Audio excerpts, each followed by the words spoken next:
Hello students, this is video number 12 of geometrical optics, and in this video we are going to study the various cases of convex mirror.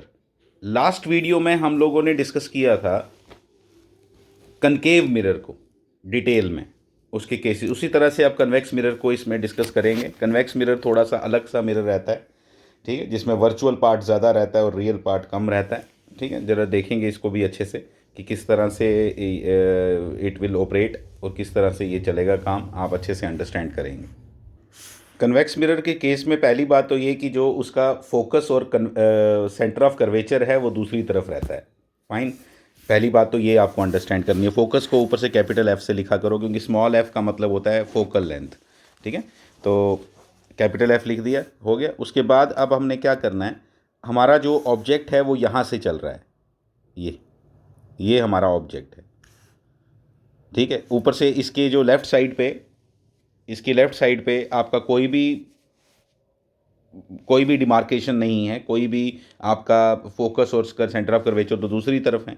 इसलिए पहला जो इसके case में, 4 cases हम इसमें भी discuss करने वाले हैं, मैंने आपको पहले भी बताया है कनकेव मिरर के केस में। ये हमारा फर्स्ट केस है, जब हमारा ऑब्जेक्ट इन्फिनिटी से पोल की तरफ चला तो क्या होगा।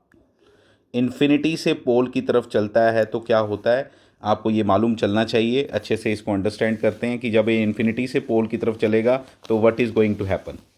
हम इसको अच्छे से फॉर्मूला से अंडरस्टैंड करते हैं। देखो इस केस में क्या होगा, आपको ज़रा फॉर्मूले की बात करें ज़रा, ठीक है। फॉर्मूला की बात करें तो क्या है, u यहाँ पे क्या है, -x ले लो। u यहाँ पे अभी -x आपने बोला ना, इस तरफ है तो -x हो गया। v आपका v रखो, या y लेना y रख लो, v को y रख लो, ठीक है। तो v की वैल्यू निकालनी है, उसका मालूम नहीं है अभी पॉजिटिव आएगा या नेगेटिव आएगा, क्या है वो देखना है हमने। जो f है वो पॉजिटिव है, बिल्कुल f पॉजिटिव है, कन्वेक्स मिरर है, इसका f पॉजिटिव होगा। क्यों होगा आपको मालूम चलना चाहिए। 1/u plus 1/v is equal to 1/f। So 1/y यानी कि 1/v, कुछ भी बोल रहा, अगर v भी लिखते आप भी जब भी चलता, 1/x प्लस 1/f। ये इंटरेस्टिंग पार्ट आया, ठीक है। x आपका यहाँ पे जो जैसे जैसे x की वैल्यू बढ़ती जाएगी, ठीक है, जैसे जैसे x की वैल्यू बढ़ती जाएगी, आपका ये वाला पार्ट f तो आपका पॉजिटिव है ही है, यहाँ f तो हमेशा पॉजिटिव है, इसलिए ये टर्म जो आएगी वो हमेशा पॉजिटिव आएगी। फॉर दिस कंडीशन आपका जो इमेज होगी वो हमेशा पॉजिटिव साइड बनेगी 100%। अब जब इमेज पॉजिटिव साइड बनेगी तो इसका मतलब कहाँ बनी, आपको पता चला कहाँ बनेगी, वो बनेगी कहाँ, वो बनेगी वर्चुअल इमेज बनेगी, वो इस तरफ बनेगी। इसलिए अब हम समझते हैं इस भी बात को, इसको समझते हैं कि किस तरह से मैंने आपके साथ ये बात की कि ये आपका इस तरह से आ गया। अब दूसरी चीज़ क्या अंडरस्टैंड करनी है, यहाँ कुछ बातें तो हमें बिल्कुल क्लियर हैं और वो थोड़ी याद भी रख लें। तो कोई भी मिरर हो, इन्फिनिटी का डायरेक्ट रिलेशन फोकस के साथ है, इतना हमें पता चल गया कि पॉजिटिव आना है इसलिए आना इसी तरफ है। इन्फिनिटी का रिलेशन फोकस के साथ है, पोल का पोल के साथ है, सेंटर ऑफ कर्वेचर का सेंटर ऑफ कर्वेचर के साथ है। ये कुछ बातें डन हैं, ठीक है। तो थोड़ा पॉजिटिव नेगेटिव का पता लगाना पड़ता है, दैट्स इट, और कुछ भी नहीं होता। इसलिए हमें मालूम चल गया कि ये कैसे होगा। इट विल गो फ्रॉम, आप इसमें अगर मैं आपको बताता हूँ, अगर आप x की वैल्यू इन्फिनिटी ले लो, जैसे ही आप x की वैल्यू माइनस इन्फिनिटी लोगे, x की वैल्यू माइनस इन्फिनिटी लो, आपका v कितना आएगा आपको ये समझना है। तो 1/∞ 0 होता है, तो आपका v f होगा, देख लो 1/y is equal to 1/f हो गया, यानी कि y इक्वल टू f हो गया। आप यहाँ पे जब ये x की वैल्यू इन्फिनिटी माइनस इन्फिनिटी डालोगे तो यही होने वाला है या नहीं, ये हमने समझना है यहाँ पे। तो x की वैल्यू जब आप माइनस इन्फिनिटी डालोगे तो यहाँ पे क्या आएगा, 1/-∞ 0, 1/+∞ भी 0 होता है, 1/-∞ भी 0 होता है। तो इसका मतलब v इज इक्वल टू क्या आ गया, प्लस f। समझ आई बात, v इक्वल टू एफ। तो इसका मतलब क्या हो गया, इसको हो ही है वो आप कुछ याद रख लो तो आपका ये कैलकुलेशन करने की ज़रूरत नहीं पड़ेगी, ठीक है। उसके बाद अगर आप x की वैल्यू 0 लो, x की वैल्यू 0 मतलब पोल, जब x की वैल्यू 0 लोगे तो क्या आंसर आया, इन्फिनिटी। नहीं नहीं नहीं नहीं, इन्फिनिटी नहीं आया, मैं बताता हूँ 1/y, मैं बताता हूँ क्या आया 1/y किसके लिए, x equal to 0, x equal to 0 मतलब पोल, x इक्वल टू 0 के लिए क्या आया, 1/y इक्वल टू 1/0, लिखो लिखो कोई बात नहीं, प्लस 1/f, ठीक है। आप देखो 1/y प्लस इन्फिनिटी हो गया ये, सॉरी इक्वल टू इन्फिनिटी हो गया ये। जब इक्वल टू इन्फिनिटी हुआ तो इसका मतलब क्या हुआ, y इज इक्वल टू क्या हो गया, जीरो। y इक्वल टू क्या हो गया, जीरो, क्योंकि इन्फिनिटी का रेसिप्रोकल क्या होता है, जीरो। तो इसलिए जीरो, तो x इक्वल टू जीरो पे y भी जीरो आया, x इक्वल टू जीरो पे y भी जीरो आया। तो ये पहले से ही मालूम है, अगर आप याद रख लो तो आपके लिए ज़्यादा ईजी हो जाएगा काम, ठीक है। तो ये हमने इस तरह से करना है। देखो ये केस था आपका, ऑब्जेक्ट माइनस इन्फिनिटी से पोल की तरफ चलाई आपने, ठीक है, आपने माइनस इन्फिनिटी से पोल की तरफ चलाई है ऑब्जेक्ट। उसके बाद आपको क्या दिखा, इमेज आपकी कहाँ से कहाँ चलेगी, फोकस से पोल, अभी हमने डिराइव करके भी देखा और कुछ बातें मैंने आपको याद करने के लिए भी बोला। नेचर क्या होगी ज़रा इसको अंडरस्टैंड करते हैं। नेचर क्या होगी, नेचर सबसे पहले मैं बना देता हूँ डायग्राम मैं दिखाता हूँ आपको कि ये कहाँ बन रहा है। इमेज आपकी ये आई यहाँ, ऐसे, ये आपको समझना है यहाँ, ठीक है। यहाँ जैसे ही आपने ये देखा, आपको पता चल गया कि नेचर क्या होगी आपकी इमेज की। Nature of the image will be, nature of object directly नज़र आ रहा है आपको वर्चुअल, क्योंकि इमेज जो है वो बैक साइड पे बन रही है। फिर उसके बाद दूसरी चीज़ क्या दिखाई दे रही है आपको नेचर के बारे में, नेचर इज़ वेरी इंपॉर्टेंट, ठीक है। आपका ऑब्जेक्ट बहुत ज़्यादा चल रहा है, इमेज बहुत कम चल रही है, तो इसलिए स्मॉलर, डायग्राम में भी स्मॉलर दिखाई दे रहा है आपको।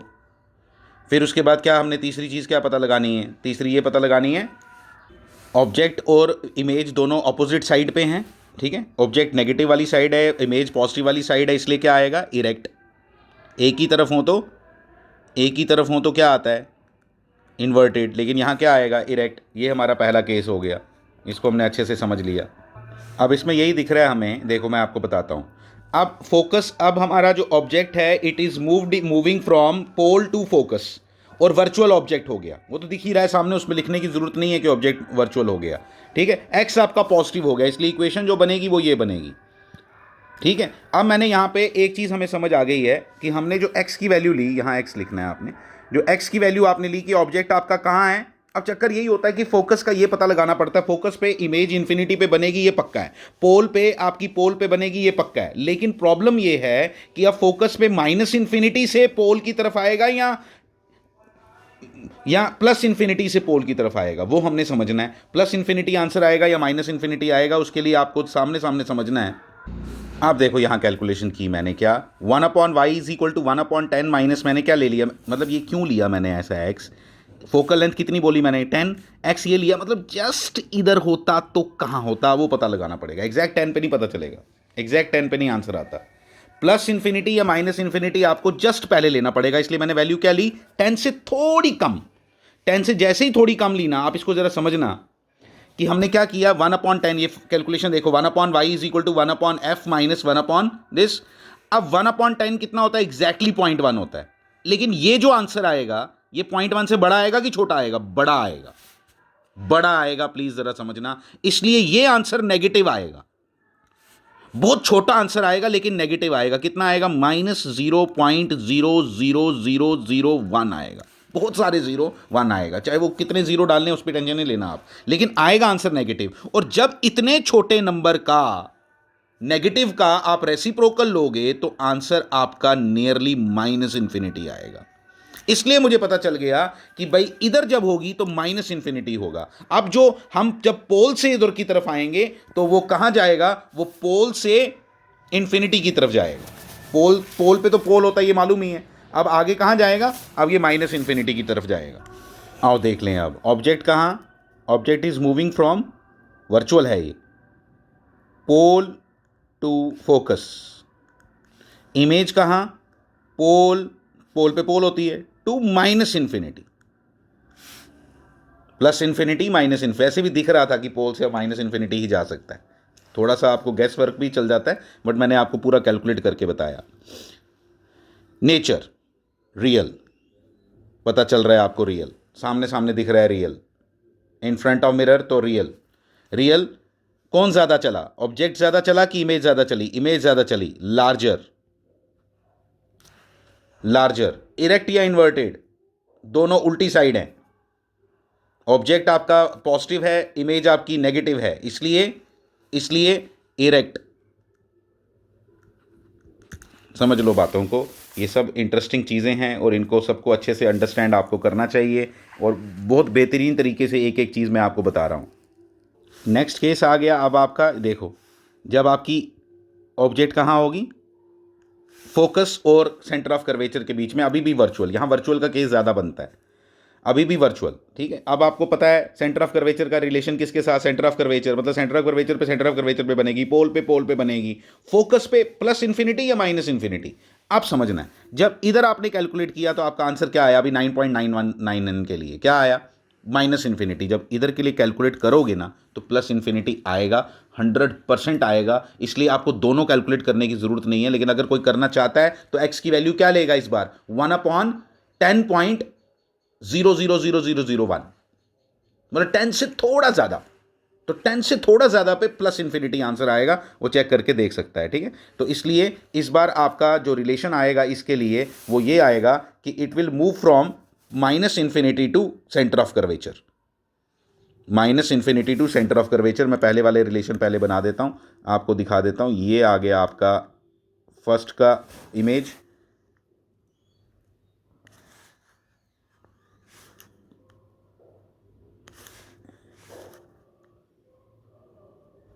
ये आ गई सेकंड की इमेज,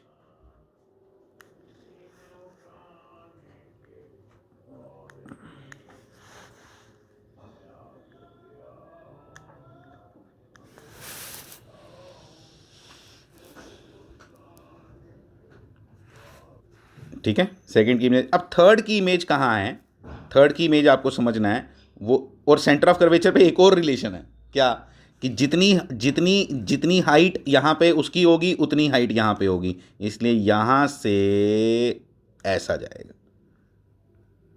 ऐसा देखो बनाया मैंने उल्टा, लेकिन एरो एरो मैटर करता है ना। माइनस इन्फिनिटी से किसकी तरफ, सॉरी प्लस इन्फिनिटी से किसकी तरफ, सेंटर ऑफ कर्वेचर की तरफ, ये इसका रिलेशन बनता है। ये प्लस इन्फिनिटी लिखना है लिख लो, वहाँ ऊपर आप माइनस इन्फिनिटी लिख सकते हो, ठीक है। हमारे पास जगह कम है, आप और दूर दिखा सकते हो, ठीक है। आ गया ये, अब ये बन गया, ये बन गया क्या, 3 डैश, ठीक है। लिख लो इसका रिलेशन भी, इसका रिलेशन भी लिख लो। ऑब्जेक्ट, इमेज, पूरा लिखो आप, नेचर, ठीक है। क्या आएगा इसका आंसर, ऑब्जेक्ट का, ऑब्जेक्ट कहाँ से कहाँ, focus to centre of curvature, answer focus के लिए आना इन्फिनिटी होता है, सेंटर ऑफ कर्वेचर के लिए आना ही सेंटर ऑफ कर्वेचर है, और प्लस है इस बार, प्लस है इस बार। जहाँ ऑब्जेक्ट वहीं पे आपका दोनों वर्चुअल हो गए, इस बार दोनों वर्चुअल होने के कारण आंसर इन्वर्टेड, वर्चुअल भी लिखो। और तीसरी बात क्या, इरेक्ट या इन्वर्टेड, इन्वर्टेड तो कर दिया, छोटा या बड़ा वो देखते हैं। ऑब्जेक्ट बहुत कम चला, इमेज ठीक ठाक चली है, इन्फिनिटी से सेंटर ऑफ कर्वेचर, इसलिए आंसर मैग्नीफाइड, लार्जर। अब इसके लिए देखो फोर्थ मैंने कहाँ से ली, centre of curvature to infinity, आपको बड़े अच्छे से पता है सेंटर ऑफ कर्वेचर के लिए सेंटर ऑफ कर्वेचर, इन्फिनिटी के लिए फोकस, ये याद रखना है आपने बातें। इन्फिनिटी का रिलेशन फोकस के साथ हमेशा, सेंटर ऑफ कर्वेचर का सेंटर ऑफ कर्वेचर के साथ। नेचर कैसी होगी, अब पहले बनेगी कहाँ, बनेगी आप देखो, आपको सामने दिखाई दे रहा है, centre of curvature to focus, F लिखो यहाँ, ये लो, बचा भी हुआ था, सिमेट्री बोल रही थी, ये गैप फिल होना चाहिए था, आ गया, ठीक है। अब ये क्या बना, 4 डैश, ये आपकी 4 डैश, प्लीज़ ये डायग्राम समझनी है। नेचर, नेचर आप खुद लिखना आपको आता है। ऑब्जेक्ट नहीं, पहले तो वर्चुअल लिखो, सीधा सीधा इस तरफ वर्चुअल ही होता है सब कुछ, वर्चुअल। फिर ऑब्जेक्ट बहुत ज़्यादा चली, इमेज बहुत कम चली, स्मॉलर, स्मॉलर, और फिर और सेंटर ऑफ कर्वेचर पे बराबर है, ये मालूम है हमें, हम स्मॉलर लिखते हैं बाकी जगह के लिए, ठीक है। तो उसके बाद और क्या, दोनों एक ही तरफ हैं तो इन्वर्टेड,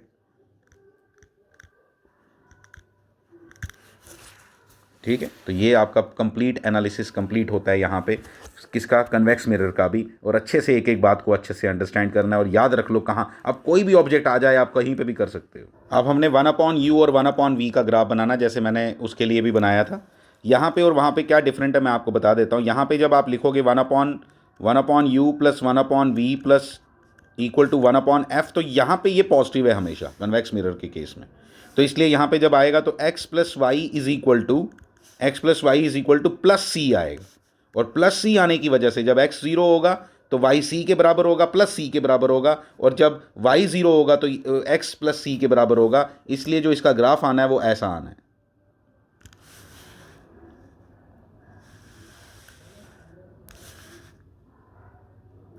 ऐसा। ठीक है, अब फिर आप इसको एनालाइज भी कर सकते हो क्या क्या है, कहाँ पे क्या क्या होगा। वैसे भी तो आप देख चुके हो, ग्राफ के ऊपर लिखना चाहते हो तो ग्राफ के ऊपर भी लिख लो एक एक बात को। ठीक है, पहला पोर्शन ये वाला पहला पोर्शन, इसमें क्या दिखाई दे रहा है, यू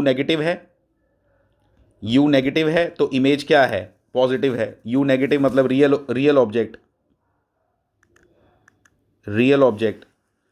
ऑब्जेक्ट में आपका जो v है वो v पॉजिटिव है तो वर्चुअल इमेज। आपने देखा भी, ऐसा हुआ भी।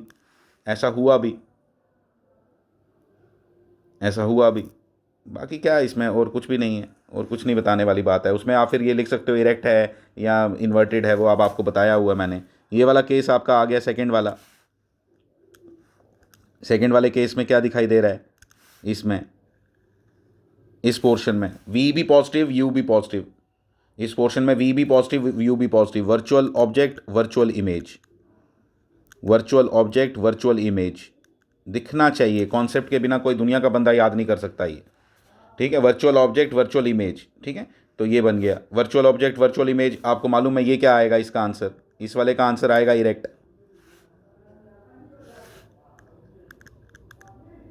इसका आएगा इन्वर्टेड। इधर लास्ट वाले में क्या दिख रहा है, लास्ट वाले में क्या दिखाई देता है आपको बताओ, लास्ट वाले में ये वाला लास्ट वाला पोर्शन, इस लास्ट पोर्शन में क्या दिखाई देता है, इस लास्ट पोर्शन में दिखाई देता है v नेगेटिव यू पॉजिटिव मतलब वर्चुअल ऑब्जेक्ट रियल इमेज, क्योंकि v नेगेटिव है, रियल इमेज। ठीक है, रियल इमेज आपको पता होना चाहिए कौन कौन से कंडीशंस हैं, ये आपको सब दिखाया मैंने। अब मैं उसके साथ कंपेयर करो, जो हमने पहले बनाया उसके साथ इसको कंपेयर कर सकते हो आप। ठीक है, और आपका क्या आएगा, इरेक्ट आएगा। आपको पता चलना चाहिए क्यों आएगा, कहाँ से कहाँ इमेज जा रही है वो भी आपको दिख रहा है, तो सब आप उसके साथ कंपेयर करके इसको आप कर सकते हो पूरा का पूरा। ठीक है, ये एनालिसिस यहाँ कंप्लीट हुआ। ठीक है, तो वीडियो भी इतनी करते हैं। Thank you very much.